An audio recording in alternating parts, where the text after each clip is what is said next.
Whether you run a cafe, create online content, host events, or simply play music in your workspace, the rules around music rights matter. And understanding them can protect your business and support the artists who make the music we all rely on. So to help us break it all down, I'm joined by Kit Wheeler from SOCAN. That's the Society of Composers, Authors, and Music Publishers of Canada. Kit, thank you for joining me today. I've really been looking forward to this conversation. So am I. Thank you for having me. All right, so let's start with the easiest question. What does SOCAN do? So I think the easiest way to explain what we do is talk about the people we represent. SOCAN members are the songwriters, the music creators, publishers that you hear on radio, TV, or in your local bar or restaurant. Okay, well, so this is a business podcast. So why would small business owners care about like music licensing and rights management and stuff like that? I think the way to talk about music licensing and why business owners should care is first, the tariffs, which really dictates the licensing, is approved by the Copyright Board of Canada and it's enforceable by law. So there is a legal obligation to have a music license. But really, to answer your question about why business owners should care, we should care about the songwriters who write the music, who make a living from their creations, and that writing music is their small business. So the first step is we collect those licensing fees, right? And then we turn that around to pay royalties to the songwriters and the publishers who own that music. When I think about music in small businesses, I'm thinking the dentist's office, obviously in bars, everywhere you go, wherever there's music, at the barber shop. So what are some of the misconceptions about music licensing that maybe small business owners don't consider when they start?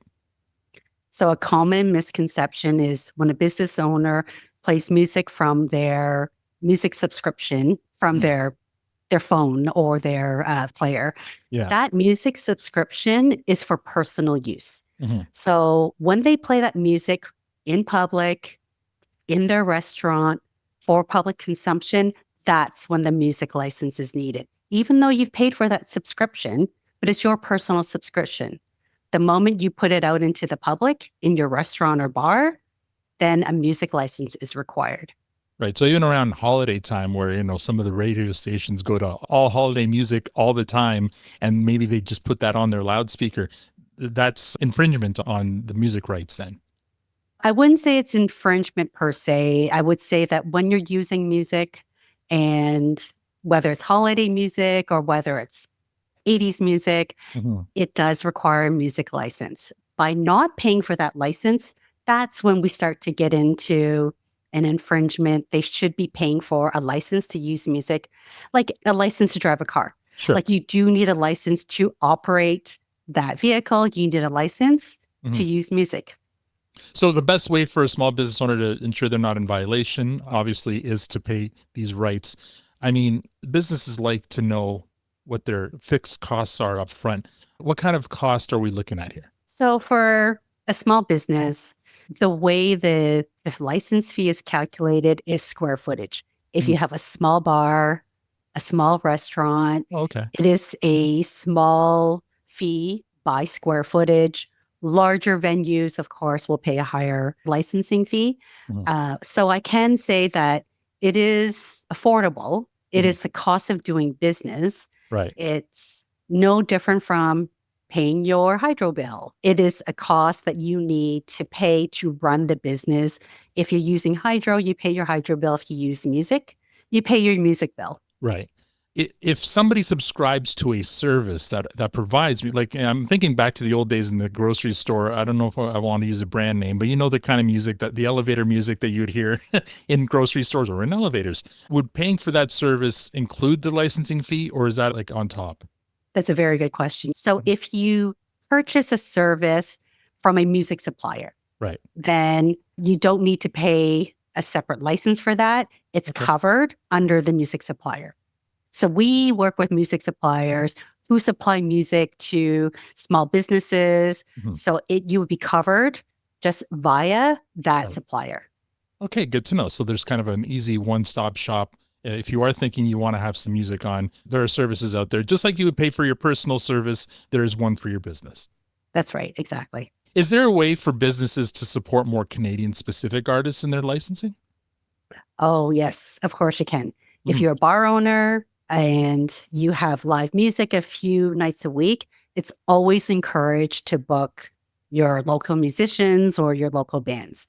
A lot of singer-songwriters, they start their career touring small venues across Canada. right. So by booking those Canadian bands, by paying your licensing fees, that will directly support Canadian talent. Amazing. I love that. Now I'm a musician. I'm in a cover band though. So when I go out and I play other bands' music.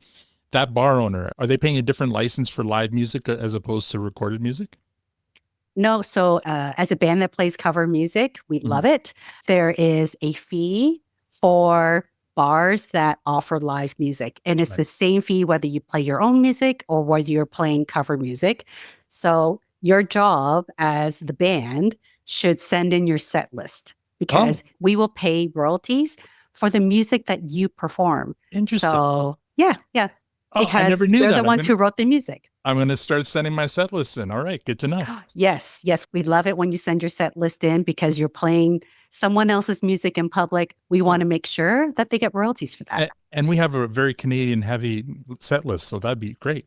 Yeah, money will go to the Nice. songwriters. I love it. Again, I'm a musician, so I appreciate trying to get artists paid. How challenging is this to enforce? To be honest, it is very hard to enforce Mhm. and ensure every business is properly licensed.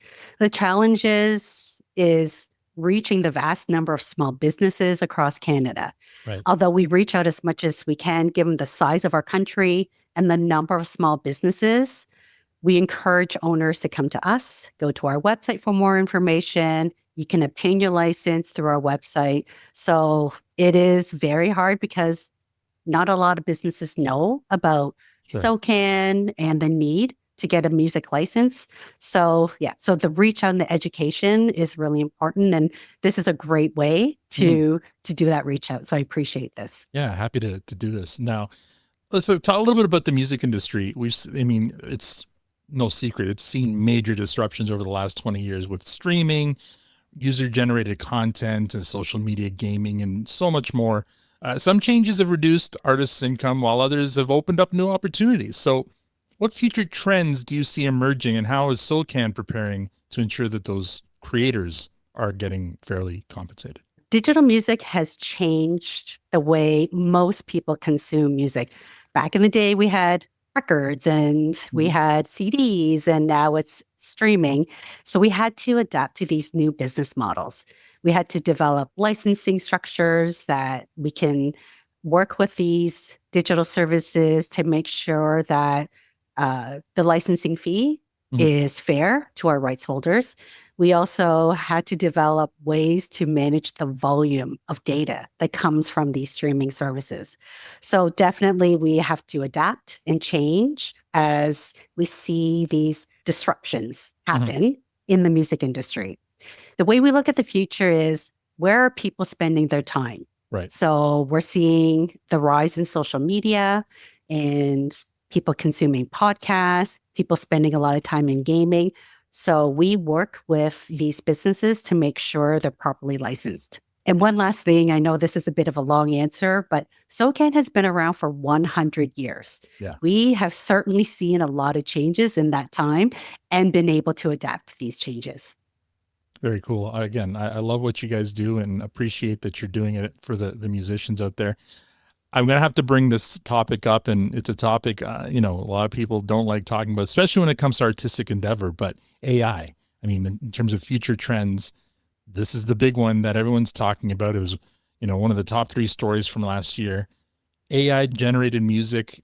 What's SOCAN doing to ensure that creators are protected? So AI is here, it's not going away, Mm, and it's going to expand. So it's been around for decades, but what we have seen in the last few years is this boom of generative AI. yeah. And the technology has grown so quickly. It's moved so quickly in the last few years. So, to be honest, we're figuring it out. We're working with government policy. We're working with other societies like ours around the world to find ways to license AI. So, we believe that SOCAN and rights organizations like ours has a role in copyright as it relates to AI generated music. So the work we're doing now is to determine what our role is. How do we license this music use? And we're going to find a solution together. But I don't have an answer now, but we absolutely know this is an important thing to sort through. All right, final question. Where can listeners learn more about SOCAN and how it supports the creators and the businesses? Where can they go? If you want to learn more about SOCAN, I encourage your listeners to go to our website at SOCAN.com. If you want more information around how to license your business, we have another website, which is called intandemlicensing.com. I'm hoping that all of this information is going to be in your show notes. So we'll include the URLs to our websites. Yes, absolutely. We'll include everything, all the links we just talked about in the show notes below. Thank you so much, Kit, for joining me today. I was looking forward to it and you didn't disappoint. Thank you so much. Thank you. It's been a pleasure talking to you.